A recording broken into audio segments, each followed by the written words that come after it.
to everybody for this lunchtime session. We just thought it would be useful to refresh your memories on the programme. So I'm Louise Aitken, Skills Lead for the South East Local Enterprise Partnership. LEPs were set up to drive economic growth, and skills are a key part of this. During the pandemic, we looked at where support was needed and consulted with our board and key stakeholders such as our Digital Skills Partnership and Skills Advisory Panel. Through this, we saw a strong need for digital connectivity, and obviously COVID brought to light how essential this is. We also saw a need to support people into tech roles and key sectors. All of that led us to the development of 3 skills COVID-19 recovery programmes to support with digital kit and connectivity, basic digital training, and supporting people into tech roles and key sectors. So you're shortly going to hear more about all of those from We Are Digital, Tech Talent Academy and Shaw Trust Ixion, who are delivering the programmes on our behalf, and you'll have the opportunity to ask questions. So thank you so much to colleagues for being here today.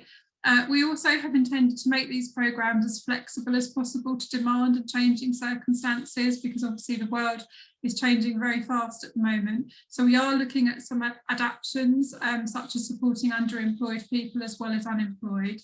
Pending procurement sign-off, we'll keep you posted on those sorts of developments and amendments, but we hope you enjoy hearing more about the programmes today. We'll pop in the chat section where you can find on our website further information about the programmes and yeah, anything you want to know further. And I'll now hand over to my colleague Jo Simmons, who can tell you a bit more about the business support COVID programmes that sit alongside these. So over to you, Jo. Thanks, Lou, and hello everybody. My name is Jo Simmons and I'm the Business Development Manager for the South East LEP. And as Lou's just described, last year we allocated money for our COVID-19 recovery funding pot, and just over half of that pot was directed towards business support programmes. And we're now using that money to deliver 3 new business support programmes. The first 2 of these are for pre-starts and startups, and for businesses looking to adapt digitally through and post the pandemic. Both of these needs were identified as we were moving through the pandemic last year. And we contracted with WSX Enterprise to deliver both of these programmes, and I'm going to hand over to Robin shortly to talk a bit more about them. But before I do, just wanted to mention the 3rd business support programme that's also coming from these funds, and that's specifically to target the visitor economy. It's being delivered by Visit Kent and their consortium partners. They're not here today because the programme has 2 components. The first is a 100% grant scheme specifically for visitor economy businesses. And that scheme was launched in the summer and is now closed for applications. And the second component of that project is around an asset and network building initiative, which Visit Kent is running with destination management organisations and businesses. And the intention of that is to develop and launch reboot campaigns in next calendar year to start increasing consumer confidence again and footfall and associated spend. So that's the 3rd of the 3 business support programmes. I'll now hand over to Robin, who will talk you through a little bit more about the first 2. Thanks, Robin. Hi everybody. My name's Robin. I work for WSX Enterprise, who, as Jo just explained, won the 2 of the programmes. I'm just going to try some technical wizardry and see if I can actually play a quick video for you. So can somebody please let me know?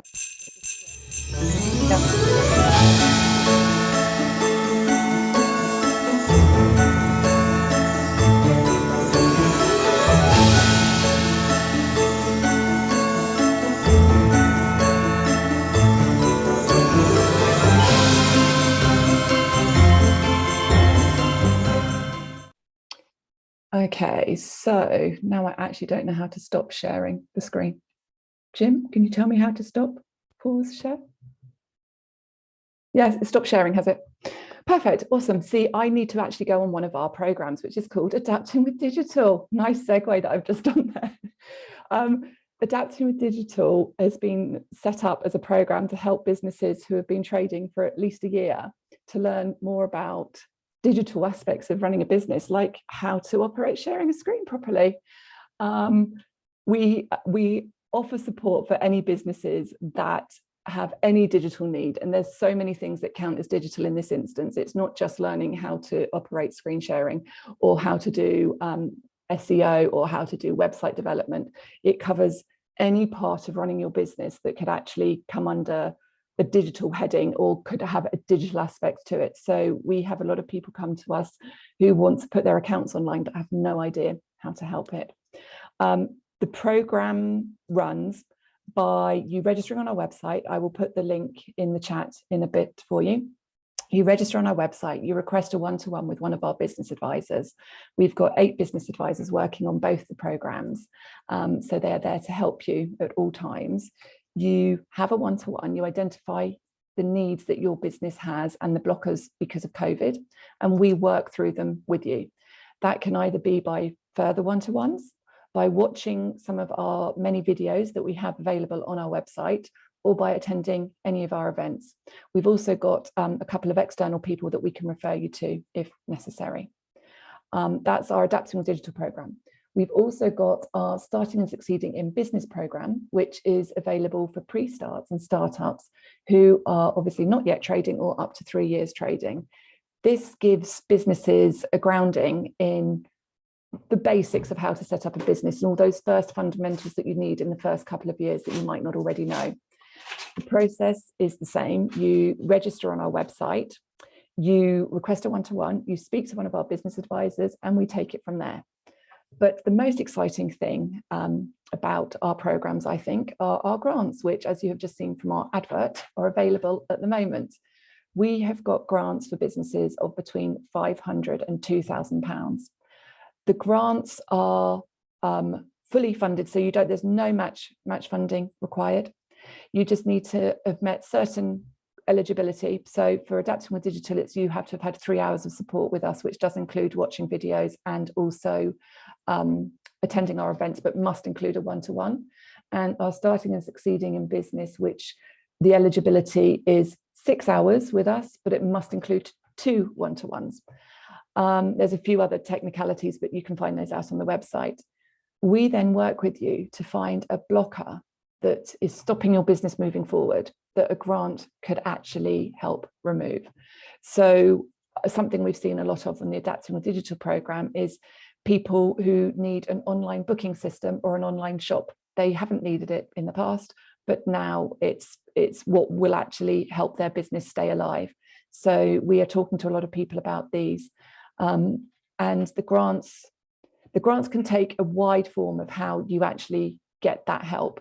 If you want to learn how to do your own website and put your own booking system on there, we can provide money towards the training for it. If you want to get somebody else to do it, we can help provide the money for that if it's the blocker for your business. If you want to part learn and part get somebody else to do it so that you know for the future, we can also enable that.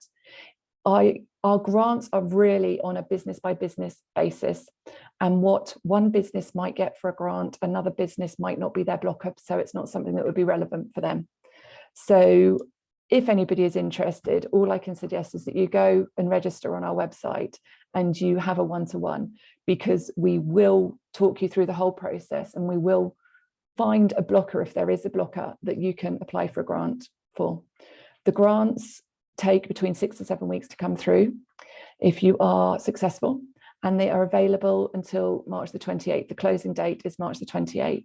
They're available all that time until then. So please do get talking to us and see if we can help your business move forward, especially in the new year. But thank you. Thank you so much, Robin. Really, really useful and really great video as well. Felt very seasonal, but it's just so good to know about the support that's on offer, because a bit like the skills area of work, that kind of digital support piece has really come to the fore during COVID. So yeah, really good to hear more, and thank you very much for being here. And we'll have Q&A towards the end, so if anyone attending has got questions, and I know you'll be able to answer them. If I can now hand over to, as I said, digital being such a sort of key theme, and digital kit and connectivity pre-COVID was already something coming to the fore through our digital skills partnership. So we're really, really pleased to be working with We Are Digital on this programme, and thank you very much to David for being here today, and I shall hand over to you to say a bit more about your programme. Thank you, David. No problem at all. Thanks ever so much, Louise, and hello to everybody. Yes, I'd like to just give you a little bit of an overview about We Are Digital. Great to hear that Robin thinks you might need some help and support. Happily get you to sign up on the programme if you want to, and you'll see how to do that later on. Could I have the next slide, please, Jim? Thanks. Okay, so basically, just a little bit of background about who we are, and then a little bit more about the actual project that we're now delivering for SELEP. We're one of the leading providers of digital skills and inclusion training across the UK. We work through a lot of social housing groups, so that's with councils, housing associations, but also charities. We work very closely with a lot of corporates as well, and also central government, providing services around digital support, but also around the training that's needed to help people get online. We've got, therefore, first-hand experience of dealing with people in lots of different applications, from people who are just very, very basically digitally excluded to people who actually require further help to get back into work, and to provide them with maybe a stepping stone to move on in their careers if necessary, where digital is now become a must-have as opposed to a nice-to-have skill base. We're a social impact company. Everything we do has got to have an impact on somebody sometime. That's in our articles of association. We've got social impact investors, which keep an eye on that. So everything we do is having an impact somewhere, whether it be from the public sector, through education, welfare, digital, money. We like to see ourselves as what we class as a one-stop shop, and I'll come on to that in a little bit more detail. That's also part of what we're looking to deliver as part of this service, and that means that we're able to not only provide the training, but also, to be engaged, you need the internet access and the device potentially to do that. You may not have one or any of those, and they're all needed to become digitally included. And our model is really based around being everyone everywhere. So no matter how people want to be trained, we can find a mechanism to do that. Our offering covers a lot of different areas, looking at basic digital skills, but we also do financial skills training as well. Something I'll chat about a little moment is digital marketing training, which is something that we're very heavily involved with around the country at the moment, and also areas around money guidance and debt advice. Go to the next slide, please, Jim. So in terms of the LEP, what we're looking to do in terms of our offering here from Digital Skills is looking at the acronym. For digital inclusion, there's three pillars, and we're able to provide one or all three of these as far as we're concerned into anybody looking for help and support as part of this COVID recovery fund. So I have an acronym called KIT. K, we need the equipment. So you need to have a device, and we're able to provide tablets for that. Internet access, one of the main contributors to digital exclusion is not having access to the internet or enough data to keep your access going as long or as wide as necessary. And from that perspective, we're able to provide connectivity through SIM cards in the tablet devices. And obviously the third element, which most people tend to focus on, is the training. That's basic digital skills training or more advanced digital marketing training.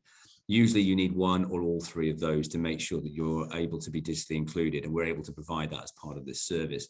And our aim obviously is to get people back into work if they've been out of a job, but also retrain them potentially to actually get out of work poverty, to give themselves better support, to actually allow themselves to better where they are and how they're then going to move forward with their career. And our trainers are working in the following ways. They're able to do that over the phone if necessary. I know that seems a little bit counterintuitive, but if somebody hasn't got a device and we need to set them up, we do actually do remote training where we get people working on a phone to start with. But then obviously we move on to remote webinar training. So once people have a device and they're set up, we're able to provide that particular level of service. Have the next slide, please, Jim.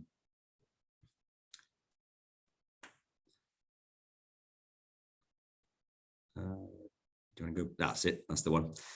So in terms of the range of support that's available, well, at the moment we're looking at aiming at 2,300 customers supported across the whole of the region, and that's broken down into 900 where they will just need a device or some level of support around that device, or where they'll need actually some specific digital inclusion training as well. Now the options that we've got where we're looking at is basically offering a device to somebody where they can get help and support in terms of being set up and using the device. There's light touch support around if they've got a device, they're not sure how to use it. And the third option is actual full digital skills training through webinars that we're able to provide and support. The equipment we're providing are Wi-Fi enabled and 4G enabled tablets. So we will identify that through triage if there's a necessity around that, and we'll provide the SIM if required, or if they've already got data access through Wi-Fi, then it'll just be the device itself. What we're also looking at, and we're just discussing this with Louise at the moment, is future offerings into 2022, and that's around more enhanced digital training.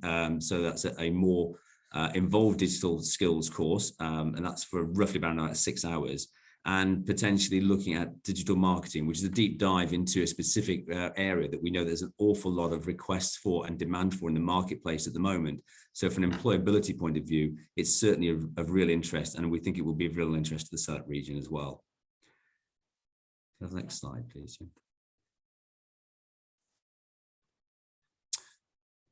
So in terms of the way we work, I spoke about before in terms of the triage. So we have an end-to-end user journey. So anybody coming into or being part of this particular program is managed all the way through, no matter what their needs are. So initially, we're looking at referrals where somebody comes in from whichever direction. That can either be directly, and I'll come on to that a little bit later, and we can share those in the chat.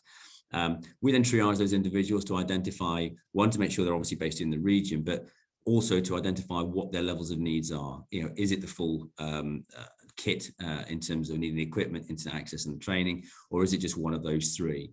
We're then able to book that person directly onto a webinar, provide them support to ensure they're understanding when it will happen, the time it'll happen. So it keeps that sort of flow of information going. And then we can identify and make sure if people don't come on those courses, we can always follow up and progress them to make sure that maybe they couldn't get there for a particular reason. We can then find a different time and date to come back onto.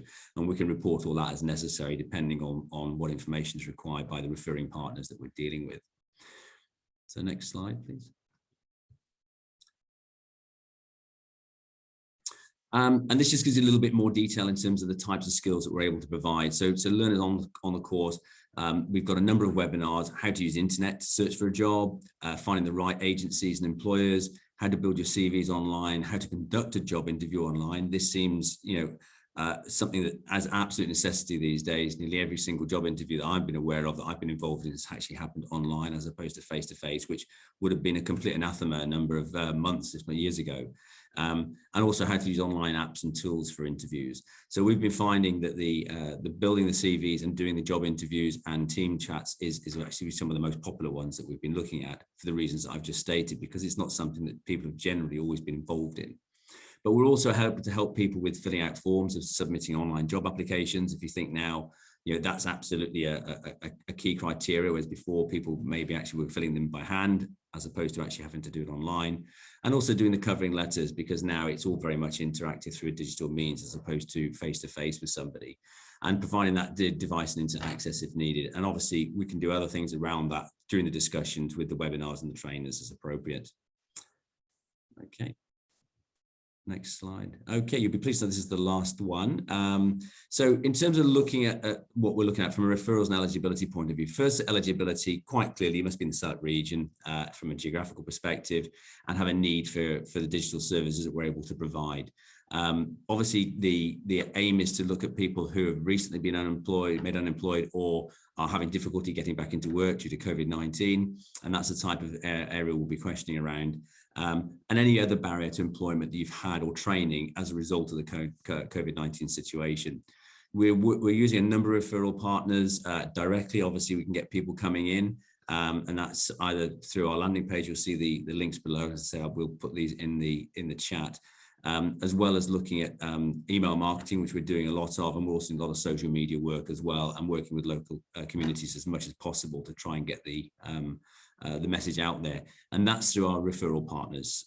And that's where we're working with local housing associations, but also a number of the local authority teams and employability departments within those teams. We're also working with the Job Centre Plus and also Restart with Reed in the region as well. So there's a lot of different routes that we're trying to get people interested. So one of these will have an indication of what we're doing if people want to go directly to them, or they can come directly to us using the links below on our website, where there's a click through from a particular landing page, or you can call us and there's telephone numbers there, or texts as well. Okay. And that's me done. So thank you very much for listening, and I'll pass you back now to Louise. So much, David. Really helpful stuff. And as we said, really digital kit and connectivity, basic digital training has come to the fore so much through the pandemic, but it's something we were conscious of before. So thanks ever so much for that. I'm really pleased now to hand you over to Paul Henderson from Tech Talent Academy. And again, another really exciting programme of support. We saw an increase for digital roles during the pandemic. It was already a shortage that we'd identified, so it's been really good. Tech Talent have got a lot of experience working in other parts of the country as well. So I shall hand over to you, Paul, to tell us more. Thank you. Thank you very much, Louise. Thank you, David. That was really good. And I think we lead on perfectly from your offering. And literally anyone that comes through yourself, we are now able to give a direct route from literally that introductory digital skills into what we deliver. Now, Tech Talent Academy, before I start going into the slides, we deliver more in-depth, more high-level qualifications. So our qualifications are, on average, level 3 to level 4 by standard. We are currently delivering around the country within DFE boot camps. And within that, we're delivering data engineering, software development, and cybersecurity. So all key areas that are moving out of this pandemic. What we do within SELEP is we also deliver those qualifications, but we have a very key partner on board within our SELEP delivery, which I'll go into in more detail in a second, which is the Amazon Web Services Restart Program. So if you just bear with me 2 seconds while I check out my own technical skills. So literally, so our delivery within SELEP, give you a quick overview of our currently delivery outline. We're currently delivering to 286 students across software development, data engineering, cybersecurity, and Amazon Web Services Restart Program. Our current completion rate is over 87%, of which all of our learners that go through qualifications are guaranteed an interview with the employer that is actively recruiting within the tech sector. 78% of our completed learners have secured roles within the tech sector following our provision, of which 17% of those have actually gained better roles within the organisations that they were previously with. So securing their jobs following risk of redundancy. Okay, it's always good to get the stats out there first, I imagine. So one of our key delivery parts within SELEP is our Amazon Web Services AWS Restart course. This is delivered as part by Amazon. It's a course that is 12 weeks in length. It is full-time delivery, so it's mainly aimed at those that are unemployed and have that opportunity. But as the name suggests, Amazon have taken over the world of online shopping. They now have the background support that companies have taken on board. So they do cloud services that a lot of companies have taken on and need the staff to support and get through. Okay. So the AWS Restart course is a corporate social responsibility program that Amazon set up to literally help those that are further distance from the labour market to get into work. It's a free program for learners. And the glory of this program, it's the same program delivered in the UK that is delivered across the world. So any learners that go on this program are getting the same delivery that they get in America, in Australia, in Asia. So it's the same delivery and the same content across the world. So it helps everyone, okay? Ourselves at Tech Talent Academy, we're a collaborating organisation. So we enhance the program through our current skills. Our skill set is literally being able to judge what the market needs. So we change the content in some ways by adding different programming languages in that are coming into fruition as the sector moves forward. So we've just introduced Panda because it's a language that is now more need. Business analytics, because literally with everything being online, people need that opportunity to move. So as a collaborative organisation, we have the ability to adapt those programs. The Restart delivery, it's a 12-week intensive course. Okay, usually scares people off, but it is for the benefit of the learner. It's both tutors and learners need to be available between 9 to 5, Monday to Friday. You're not always being delivered online, but what is there is the support of the tutors for when you're doing live lab sessions. Okay, so we have a blended learning approach. So delivery is most mornings, so you're delivering the new skills, soft skills, language skills, at which point you're developing on that learning during the afternoon with the support of the tutor to make sure those skills are sitting inside. You then have the recapture of previous learning on a daily basis, and you're covering all elements of the digital sector. Okay, so you're covering cybersecurity fundamentals, software development, and data engineering and programming skills. Okay, as an added benefit, there is continuous employability support through the course that's led by ourselves at Tech Talent. We have 3 courses programmed in for Q1 of 2022 within AWS. They are on the 17th of January, 14th of February, and 14th of March. The eligibility for those, 19 plus, okay? Although literally, I am always willing to make a business case if there is anyone 16 plus to literally support them through qualifications, because there is a need out there and want. Unemployed or underemployed, by underemployed, those who are at risk of redundancy have the issues. A base level of knowledge and digital skills is required. So where you're coming from, David, who's delivered that introductory skills or that want to drive to work in the sector, we can enhance those skills to give them the understanding, the program languages, and the way to move forward within the sector. Flexibility within our programs is always given to parents or those who have other arrangements, sort of things. So if you need to pick up the children, things like that, we have that flexibility available within our delivery to be able to support those, to make sure that no one is at risk of dropping out. So we've got the support pro available. The referral process is quite simple, and I'll drop all these within the chat box. So we have literally within our landing page, we have information on the SELEP courses. Within there, all you need to do is book in an appointment with one of our IAG qualified advisors, who will then go through an hour's session on a group basis to go through the benefits of the application, speak through what's expected with any proposed learners, and leaving the learner to make the decision themselves whether it's right for them to study on this qualification. So literally, when someone's being referred, it can either be done by an advisor if it's from the job centre, or a learner can refer themselves in. These sessions are run daily on a Tuesday, Wednesday, and Thursday. It's a live online team session, and it's run by one of our qualified IAG members of staff. Learners, when they're registered, literally they get email links to come through, so they get full reminders. And literally, these can either be done via smartphone, Teams app, or literally via the computer. Just as an overshot, these are the sort of companies that we're currently working with. So we've got Capgemini, UST, Kainos, Amazon, Microsoft. That's just a short overview.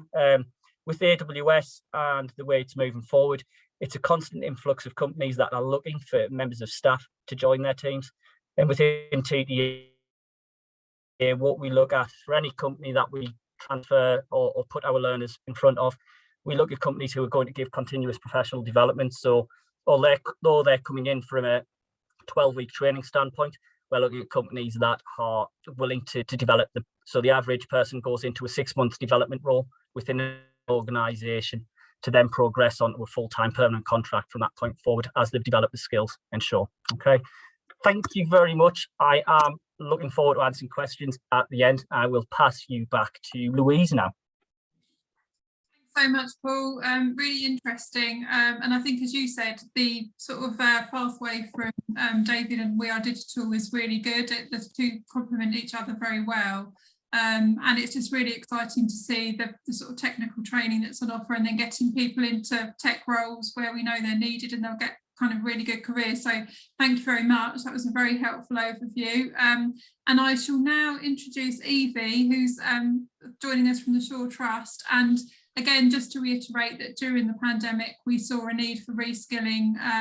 Some people either on furlough or made redundant. And so that sort of need really spiked. And so that this programme is supporting people into sectors that are recruiting. So I'll hand over to you, and thank you, Evie. Thank you, Louise. So yeah, as Louise has just said, we're essentially helping people most affected by the pandemic. So we're called the COVID Recovery Academy. So yeah, next slide. So who we are. So we're Ixion, which sits within Shaw Trust. So a national charity that aims to put people into meaningful, purposeful, long-term employment, graded outstanding by Ofsted as well. Thank you, next slide. So the COVID Recovery Academy, obviously funded by the SELEP and the councils as well, so Essex County Council is another major funder. So we've currently got funding to support 1,002 people who have been impacted by the pandemic. So as we say, that started off when we began as people who had lost their jobs due to COVID. However, it's developed much further from that. So it could be someone who was at school or college or university, was leaving and there was no jobs out there upon leaving education, because obviously the job market was so badly impacted. It could be someone had to leave employment during COVID because their mental health took such a hit. And obviously we're looking now in the future to expand that to those who are now on insecure contracts or low employment below a certain threshold. So that's sort of how it's moved forward throughout the time. So yeah, those hardest hit by the pandemic, they get this 4-week intervention, which includes careers advice, some support, any signposting wellbeing support. Obviously a lot of our participants do have quite high level needs. So it's working with those to overcome those barriers. CV and interviewing skills, coaching. They can choose to do a personal development for wellness course, which is about looking after your well-being when you move back into employment. And it has lots of really good information about general knowledge, general politics, just sort of equipping people with the skills and knowledge. They can choose to do a maths and English assessment with BKSB. And this is really great. What I use this for with my learners is, let's say someone's got English as a second language, they'll do the English assessment and it will identify what areas they need to work on further. So if I then refer them to Kent Adult Education Centre, let's say, they know exactly, they have a report which has exactly what they need to work on with. And the two other main elements are some training, the qualification, and a work experience placement, which we'll go on to further on some other slides. Thank you. So the sectors, we have health and social care, construction, digital skills, logistics and manufacturing, warehouse and storage, food production, and customer service. So these sectors are identified as being where there is a need for them still, there is vacancies. And also if we ever should move back into further restrictions or further lockdowns, that they are relatively secure and as stable as can be, because one of the purposes is not just to move people back into employment, but to move them back into sustainable employment. You know, potentially if someone has lost their job due to COVID, they're not going to want to go through that further. And they're also sectors that meet the labour needs of the area as well. So for example, down in Kent, you know, Dover, there's a lot of warehouses and logistic need there, so hence the logistics and warehouse course being included. So yeah, thank you. Next slide. So this is an example overview of how the 4-week programme could look. So they would be referred to us, one of our team would engage with them, complete a needs assessment. That first week would be their induction, so they could do that personal development course, they could choose which course they wanted, have some career guidance and support. They could then choose to do some other training, so employability, personal skills, personal development, interview skills. They could then move on to do the qualification. So for example, that's some of the ones broken down for the sectors. So a level 1 or 2 health and social care, a level 1 BTEC in construction, for example. And then afterwards, they would work with our progression officer, Eric, who will source work experience in their sector. And a lot of our participants either carry on volunteering with them or get jobs from that work experience. That's a really vital element of the programme. Next slide, please. Thank you. So some course dates are coming up in January. You can see we've got courses starting quite regularly from the first week in January. Sort of what's up and coming. And then the digital skills. I know obviously both David and Paul have touched on this, but one of the courses we offer is digital skills training, which was provided through Chelsea Football Club, because there is digital poverty. That is a barrier for a lot of our learners. And this course is really great because it starts at the very, very basics of how to open a Word document, how to save a Word document, skills that you probably need in most jobs that some people may not have, you know, especially if they've been in a job for 20, 30 years. COVID made them lose it, and they're looking to sort of re-enter the job market just without those skills. It's a really, really great course. Obviously, we're constantly looking for ways to tackle digital poverty. So, for example, let's say a learner doesn't have any equipment or doesn't have a laptop, doesn't know how to use one. I'll travel down and one-on-one support that participant with their online course. Obviously, we're looking at like loaning equipment.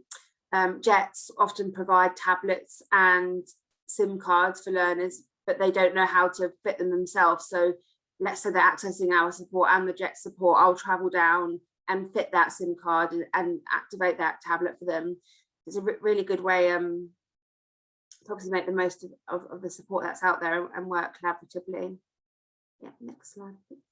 And target audience. So these are some of the people that are hardest hit and hardest impacted.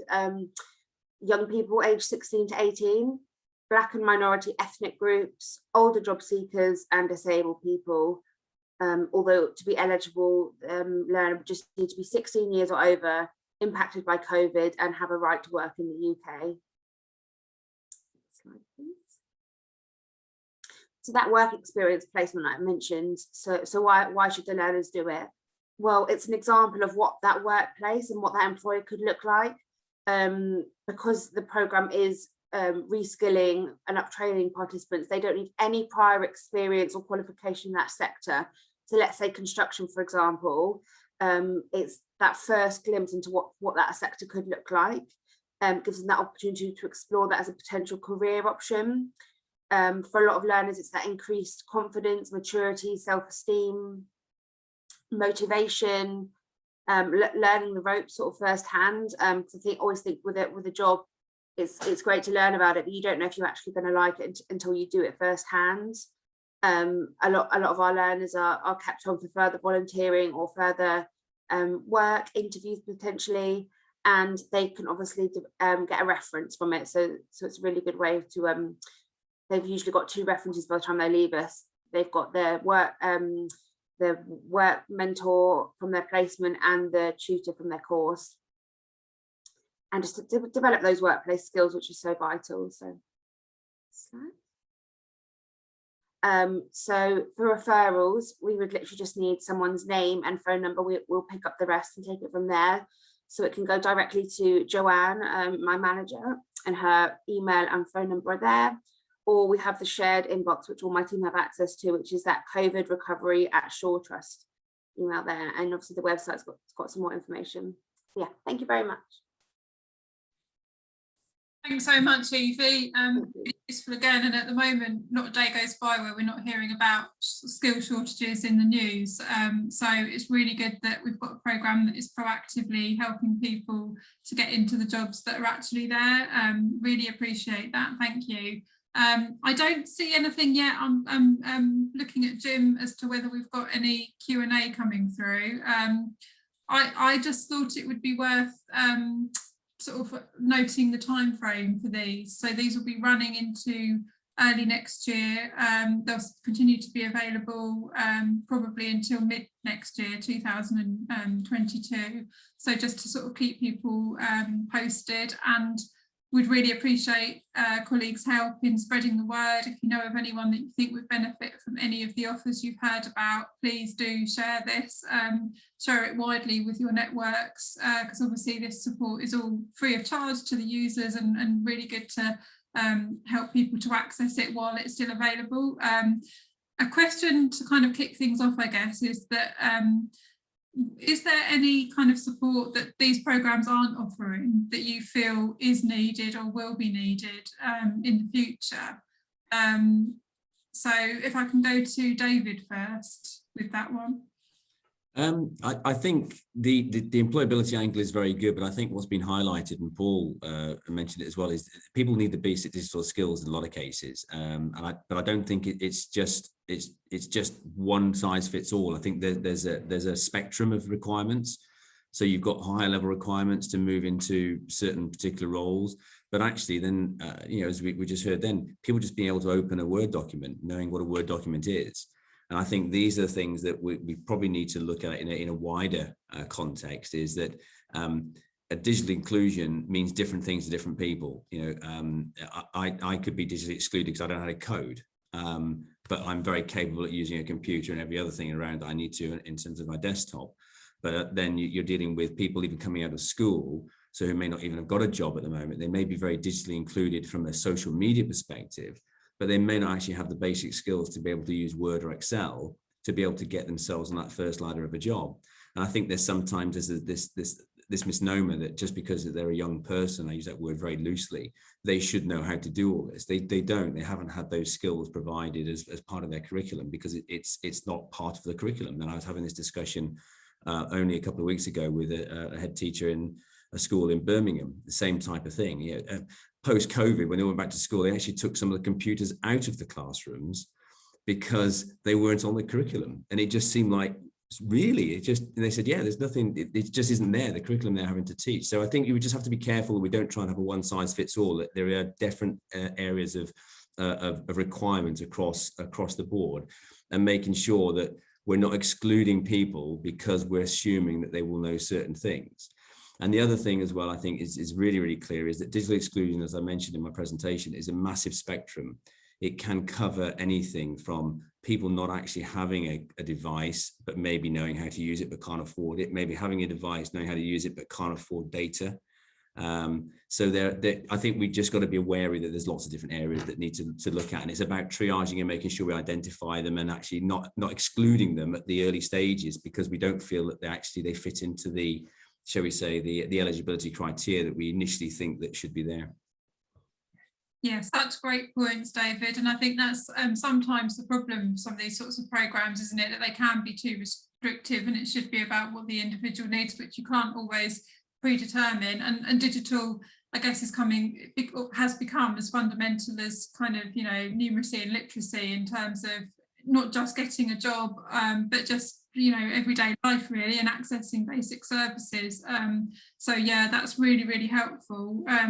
If I can ask the same question to Paul, if you've got any thoughts on kind of additional support that might be needed. Literally coming from myself, and it will follow on from what Evie said. What we find within our courses is the fact that a number of people that approach us for our delivery are ex-graduates who have literally spent 3 years studying a degree, but are coming out with coding skills that are 3 years out of date, sort of thing. So they start at a level, but then it comes to going into jobs and workplaces, and they aren't at the standards. So they're approaching us to be able to get those new digital skills. Yes, it's high level compared to what David was speaking about, but it's that gap in between university into people. These are the people that are sometimes dropped off the radar in terms of support, because they don't see, in terms of literally going into universities, the universities don't see these providers as the key step for these learners that have come out, because they think they've got the degree, they've got the skills, they should be all right. Whereas I think that's a focus that we need to look at, so we're not missing out on a generation who have come out of university, don't have those opportunities, but have been given the opportunities to increase those skills. That's where I think I would come at a higher level. Yeah, no, it's my own digital skills limitations there, failing to unmute myself. But yeah, I think also the pace of, the pace of change in tech roles as well is really challenging, isn't it, for training to keep up with, and kind of graduates might not have the right skills when they graduate, because the sort of things have moved on. So yeah, no, that's really helpful. And Robin, in the kind of business support arena, is there anything that you think could be additionally offered or might be needed in the future?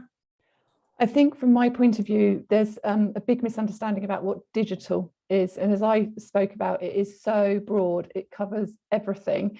In fact, I wouldn't even say there is a section in business of digital. It is just business as usual, because every part of a business needs to be digital.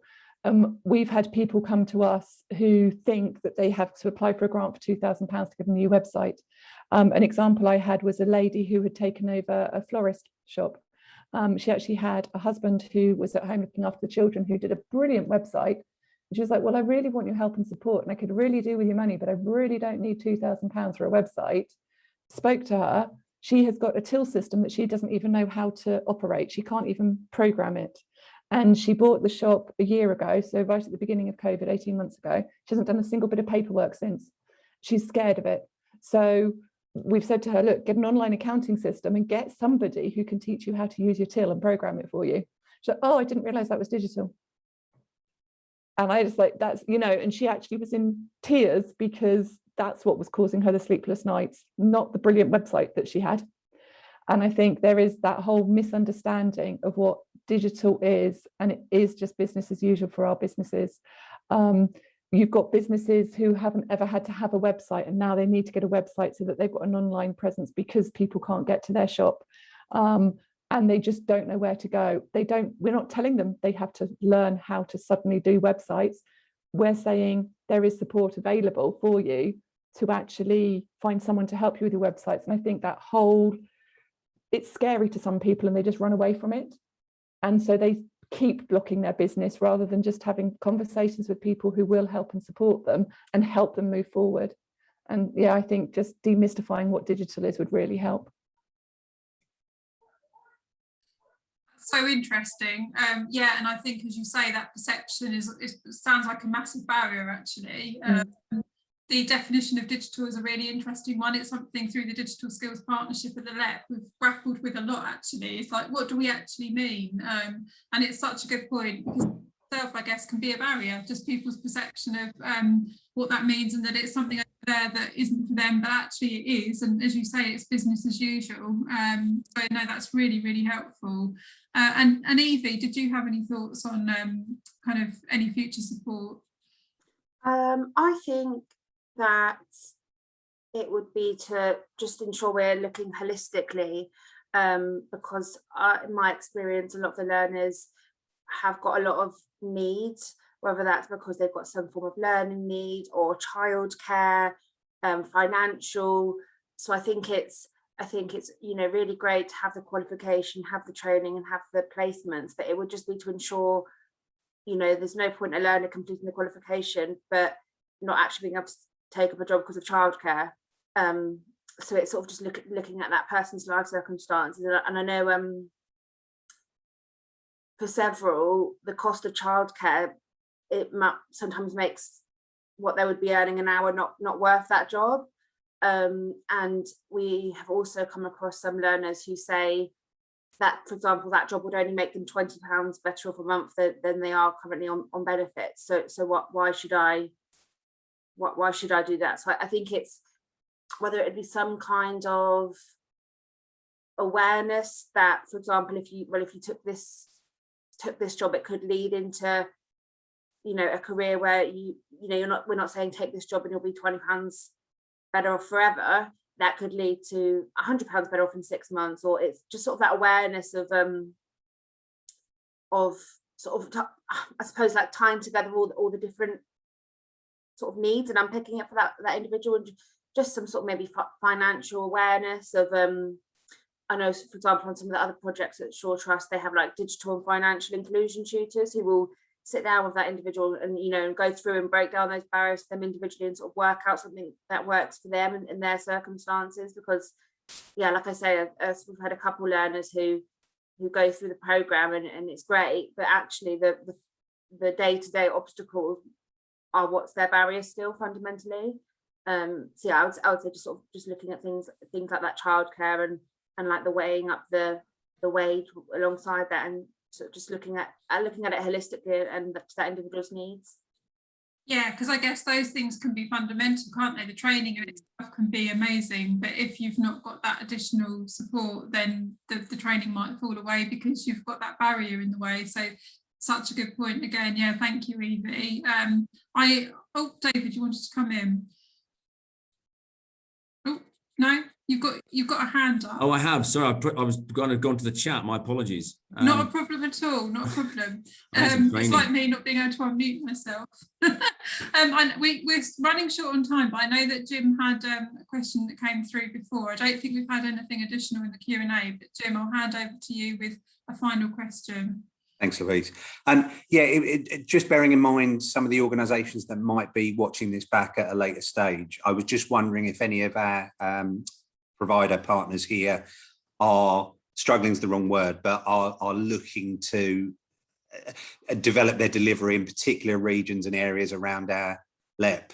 Whether you're struggling in certain districts or you want to target particular regions or small areas.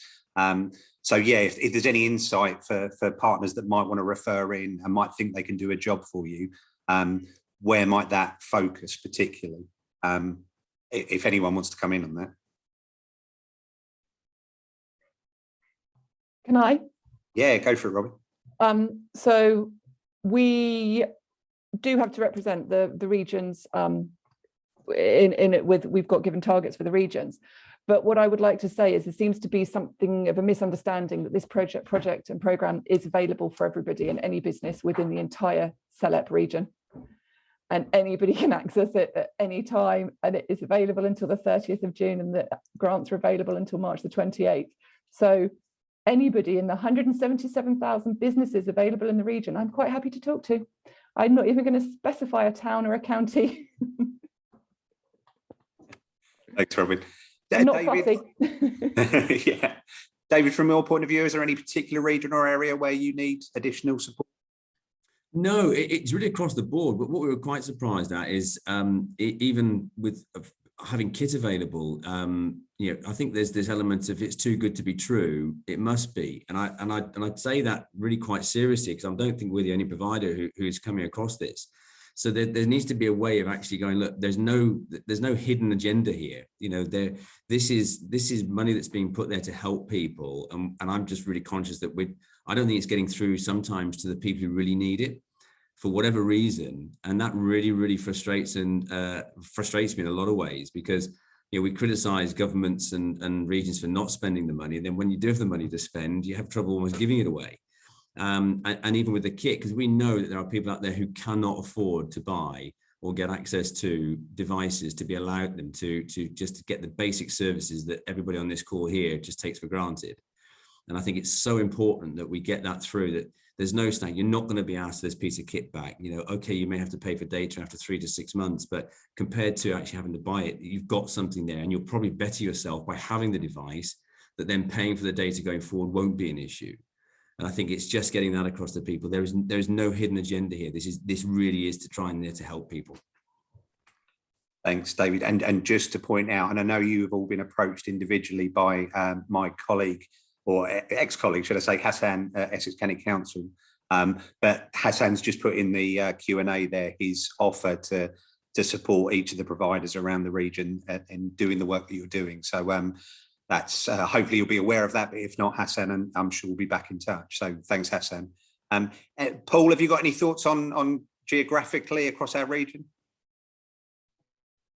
Geographically across the region, from my perspective, I came into the organisation late in September, and I've had to do the 3 months hard work to get across the region. There was certain areas that was more of a slog than others. Kent I found initially a struggle, but now we've been able to make access and inroads to. Our offers getting out there very widely, and we're seeing good numbers coming through all boroughs, all through that. But it's as David said, this offer is there. It's one of those. If people just had a look at digital boot camps, they could see online that there's companies out there charging £4,000 to £5,000 for the same delivery and same content that we're about to deliver them free of charge. And literally, while it's there, snap our hands off, literally take us up on the offer. We are there to support, we're there to help, and we have opportunities across the southeast and the whole of the south, with employees screaming at me individually, saying, "Paul, have you got any staff for me now?" And I'm sitting there trying to help. So literally, as we move into January, February, and March, reach out and email me, paul@techtalent.academy. Just reach out. We're here to support. Everyone on this panel is here to support, be it business, be it individuals, be it anyone at risk of redundancy, because who knows what's going to happen with Omicron moving forward, or what's going to happen with the economy. These skills are all virtual, and these skills are essential to move forward as a business and as an economy as a whole. So just reach out and let's just all support each other to develop and produce these skills. Thanks, Paul. And Evie, any last thoughts from point of view of Shore Trust? So I myself look after the Kent and Medway regions, but for my colleagues that look after Kent, Essex and East Sussex and the other areas, Eric has identified that East Sussex is harder to engage than the Essex and Kent regions, and he's spoken to colleges and he's been to careers fairs, and the general response is that attitude to work in the area is quite poor. That sort of anyone who is younger and ambitious moves to London and moves to Kent and sort of moves away from that area. I know there's sort of a stereotype that the seaside towns are the hardest hit and are sort of the most deprived seasonally. But yes, I would say that East Sussex has for us been the hardest to engage with them for those sorts of reasons. Thanks, Evie.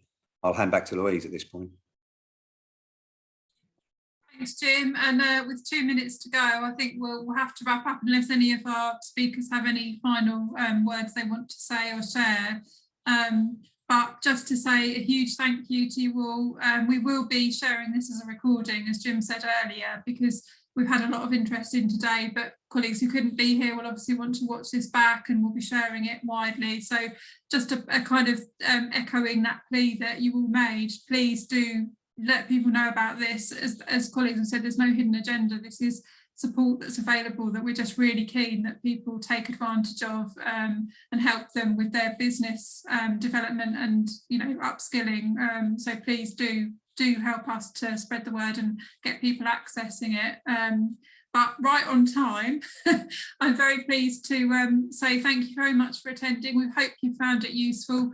Do drop us a line if you have any questions. We will send further information out. And yeah, thank you everybody for attending and have a good rest of the day and a happy Christmas.